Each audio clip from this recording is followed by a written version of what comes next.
د نظم عنوان دی څوک چې ملا پسې خبرې کوي.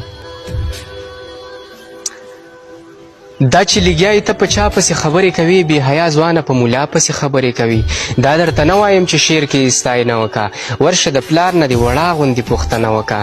ای ته خبرې تا ته غوږ کې اذان چا کړی دی؟ دغه اذان درته په غوږ کې دې ملا کړی دی چې کله مړ شي وروره ستا په جنازه ودرېږي، هغه استي چې ستا نه مخکې په مانځه ودرېږي. چې ملا نه وي نو نکاح درله په چا وتړي، ټول تکبیرونه د اختر درله ملا وتړي.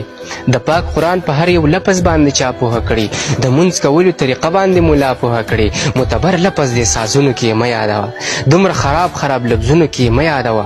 تا په هر شعر کې چې شاعره ترې نفرت کړی دی، ای زما جانانې په حدیثو کې صفت کړی دی.